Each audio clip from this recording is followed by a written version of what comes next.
início desta semana, a equipe econômica do governo Lula apresentou o projeto de lei de diretrizes orçamentárias para 2025,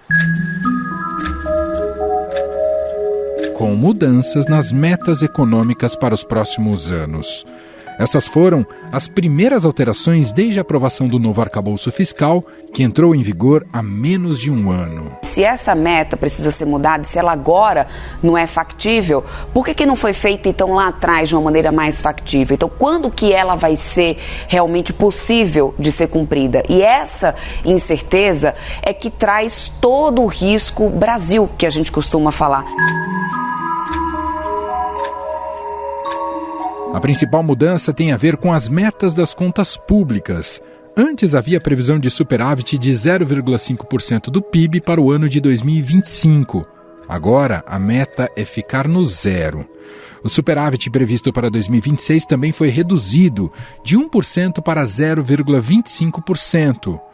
O anúncio também trouxe novidades sobre as metas para os anos de 2027 e 2028, já no próximo mandato do Executivo, que ainda não tinham sido fixadas. Então, é só para 2026 que o governo está prevendo um superávit, no caso de 0,25% do PIB, o Produto Interno Bruto. Para 2027, aí sim, seria de 0,5% e para 2028, um superávit de 1%. As mudanças acenderam um sinal de alerta para alguns especialistas. Isso porque, ao reajustar as metas para baixo, o governo mostra que já prevê uma arrecadação que não vai crescer como era esperado. Na coletiva oficial do anúncio do projeto, o secretário executivo do Ministério do Planejamento e Orçamento, Gustavo Guimarães, destacou a importância das novas metas para a sustentabilidade das contas públicas. E aí a gente gostaria, de novamente frisar esse compromisso, da sustentabilidade da dívida, lembrando, inclusive, que ela é uma missão compartilhada por todos nós, por todos os poderes, inclusive. O PLDO, o Projeto de Lei de Diretrizes Orçamentárias, também trouxe novas previsões quanto à dívida bruta do país. No ano passado, quando foi divulgado o chamado arcabouço fiscal, a previsão era que a dívida estaria estabilizada perto dos 75% do PIB em 2026, último ano do mandato de Lula. Agora, a projeção é de que a dívida pública só comece a se estabilizar e cair depois de 2027, já no mandato do próximo presidente, e num patamar mais alto do que o previsto anteriormente. Na segunda-feira, em entrevista à Globo News, o ministro da Fazenda, Fernando Haddad, ainda garantiu a meta fiscal para 2024 de déficit zero e anunciou o aumento do salário mínimo para R$ 1.502 para o próximo ano. E destacou que as contas públicas ainda devem demorar mais um tempo para entrarem no azul, pois a questão econômica brasileira é o acúmulo de décadas. Se você pegar os dados de 2015 para cá, a despesa primária, como proporção do PIB, invariavelmente nós gastamos mais do que 19% do PIB no governo federal. E invariavelmente a receita primária no governo federal foi menor do que 18%. Por isso que desde 2015 nós temos um déficit estrutural nas nossas contas primárias. Então não é uma coisa nova. Então qual que é o nosso esforço? O presidente do Banco Central, Roberto Campos Neto, não gostou da mudança e ainda afirmou que mudar a meta traz perda de credibilidade e transparência para o país. Não deu outra. O dólar disparou e chegou a bater 5,21 ontem e hoje continua valorizando. Mas outros fatores também influenciam. Os dados do varejo nos Estados Unidos vieram mais fortes que o esperado e a tensão entre Irã e Israel tem deixado o cenário mais instável. Conversa agora com a repórter de economia do Estadão em Brasília, Bianca Lima. Oi, Bianca, seja bem-vinda, tudo bem? Oi, Manuel, tudo bem? E você? Vamos lá. Bom, Bianca, a reação ao anúncio do governo, sobre esses números da meta fiscal para os próximos anos não foi positiva. Podemos dizer que é uma amarga sensação de que o compromisso deste governo com o equilíbrio das contas públicas foi passageiro? Olha, Manuel, eu acho que tem vários ingredientes nessa receita bastante amarga, que hoje a gente está vendo o impacto, inclusive no câmbio, com o dólar chegando a R$ 5,28. Eu acho que é um mix de uma série de coisas. Esse arcabouço fiscal ele já foi concebido no ano passado de uma forma que ficou ali, né, uma percepção de que, olha, foi o possível, né, diante de um governo que tem um viés mais gastador, que não se colocou como uma predisposição para conter gastos, foi o que foi possível, mas ele já era visto como frouxo. O que aconteceu? Para além desse arcabouço mais frouxo, ainda foram estabelecidas metas extremamente audaciosas pelo ministro da Fazenda, Fernando Haddad, de zerar o déficit nesse ano de 2024, depois chegar a um superávit de 0,5% em 2025 e de 1% em 2026. Essas metas pareciam muito pouco factíveis, mas se colocou um compromisso na equipe econômica de buscá-las e de fazer isso acontecer, principalmente pelo lado da Receita.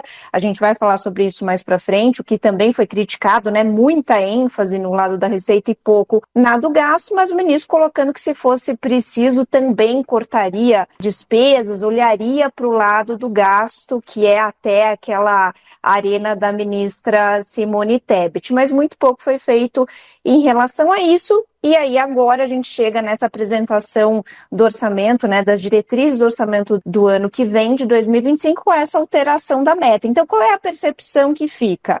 É um arcabouço que já se avaliava ser frouxo, se colocou metas muito audaciosas e realistas, e aí na primeira dificuldade, na primeira avaliação, já se alterou. Numa corrente de outras alterações do arcabouço, pequenas alterações que já estão acontecendo. Então, isso mina a credibilidade dessa regra fiscal, que, só para frisar, já nasceu com essa percepção de ser frouxa. Então, tudo isso tira essa credibilidade e traz dúvidas sobre o cenário das contas públicas, por isso que a gente tem essa reação dos investidores e o dólar subindo. Bom, sobre esse lado das receitas, o governo superestimou a capacidade que teria de obter mais receitas, e é uma crítica que foi feita desde o início da gestão da Haddad na Fazenda, não foi, Bianca? Foi, Emanuel. Sabia-se que era uma aposta arriscada. Você colocar todas as suas fichas no lado da arrecadação é muito arriscado. Ainda que o ministro Fernando Haddad teve sucesso em grande parte das pautas que levou para o Congresso Nacional. Foram aprovadas do jeito que o governo mandou? Não, não foram. Foram desidratadas.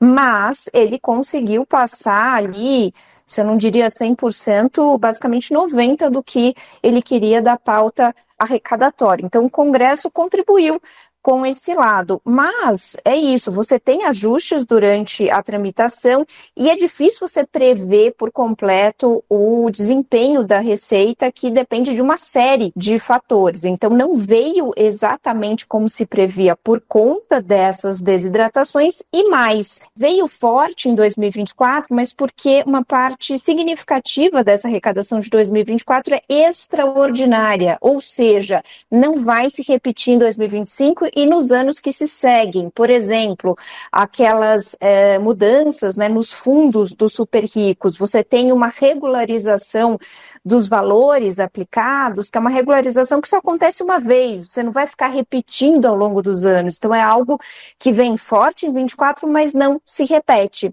E aí, quando você vai elaborar as diretrizes para o orçamento do ano que vem, isso fica claro que você não vai poder contar com todo esse montante de receita. E aí, Emanuel, qual que é a grande preocupação? Bom, o governo apostou muito nessa agenda de receita, essa agenda de receita está mostrando um certo esgotamento.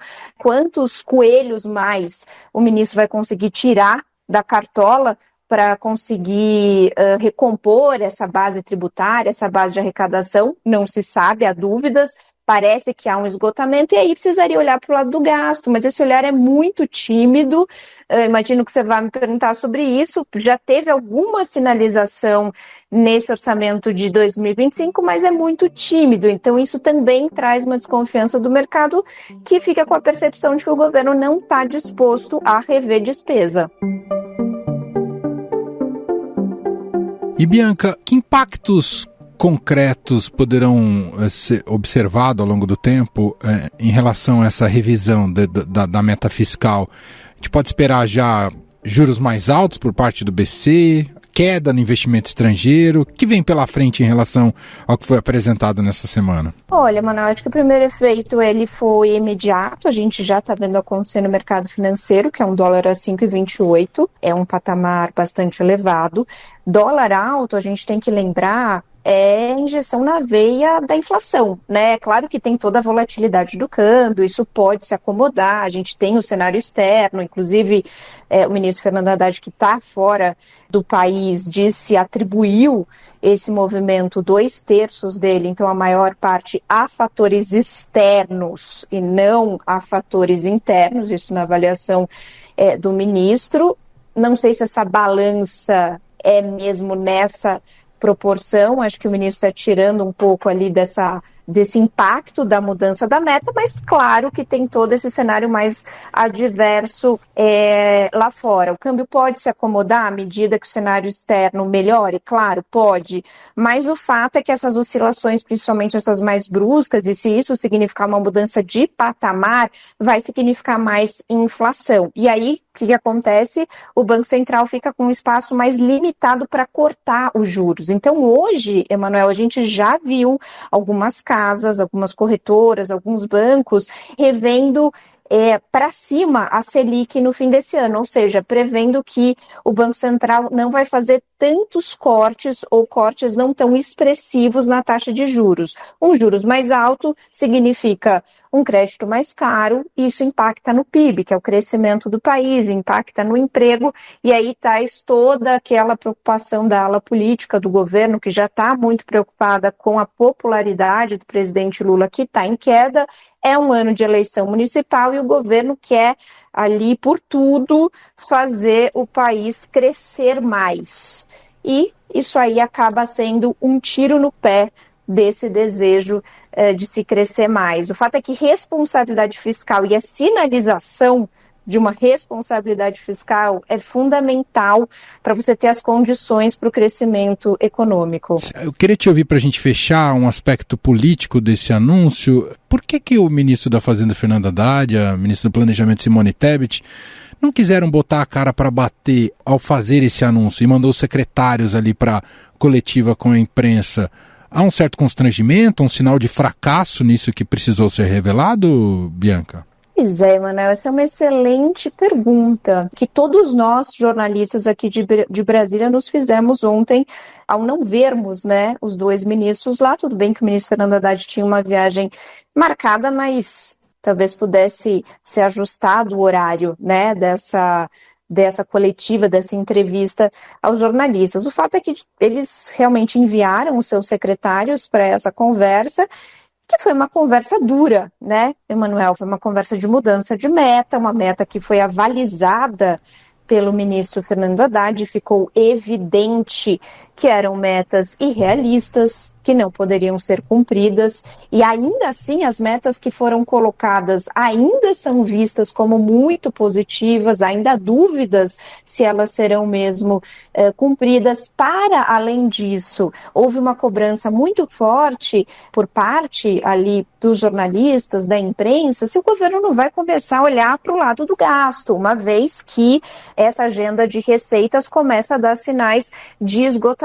E a equipe econômica foi muito tímida nessa agenda de corte de gastos, colocou só 2 ações para uma revisão, que são as fraudes no INSS, ali nos benefícios previdenciários, e também as falhas, os erros no Proagro, que é um programa voltado ali à área rural, aos pequenos produtores, que tem sido um grande ralo do orçamento. Então, são 2 medidas tímidas, que se propõem a cortar valores também tímidos, mesmo em percentual dessas despesas, e aí não tem, o sinal que fica é que não se tem a coragem, a disposição para se enfrentar essa agenda de gastos, que é evidentemente uma agenda muito difícil, é uma agenda de desgaste. Não é fácil falar em corte de gasto, não é fácil falar em reavaliação de despesas, mas isso está se mostrando cada vez mais necessário. Perfeito. Bianca, te agradeço aqui pela participação mais uma vez. Um grande abraço para você e até a próxima. Obrigada, Emanuel. Até a próxima. Estadão Notícias. E este foi o Estadão Notícias de hoje, 17 de abril de 2024. 17 de abril. Essa data é bastante importante para a gente, para a equipe do Estadão Notícias, para a equipe do núcleo de podcasts Estadão, porque este foi o dia em que este programa foi lançado. Só que há 7 anos, estamos completando 7 anos de existência. Saiu o primeiro episódio oficialmente no dia 17 de abril de 2017. Estamos muito felizes de chegar a essa marca. Estamos quase próximos, chegando aos 2.000 episódios já publicados, num trabalho de constante transformações e em que tentamos melhorar cada vez mais a qualidade do nosso jornalismo aqui em áudio, né? Dentro dessa lógica do podcast, de se aprofundar por um tema do noticiário diariamente, ouvindo especialistas, repórteres e outras figuras, personalidades e personagens. Mas nosso agradecimento especial, sem dúvida nenhuma, vai a você que nos ouve diariamente, nos acompanha diariamente, manda inclusive suas mensagens do nosso e-mail, o podcast@estadão.com. A gente fica muito honrado e felizes, né, com esse retorno e com essa possibilidade de poder manter esse canal, esse veículo vivo no dia a dia. Muito, muito obrigado. Bom, o roteiro, produção e edição do programa de hoje é de Jefferson Perleberg, Gabriela Forte e Bárbara Rubira. A montagem é de Moacir Biasi. E claro, deixo o agradecimento especial também aqui ao Gustavo Lopes, que está de férias, mas também faz parte desses 7 anos de história do Estadão Notícias. Então vou agora para a despedida tradicional de todos os dias deste podcast. Um abraço para você e até mais. Estadão Notícias.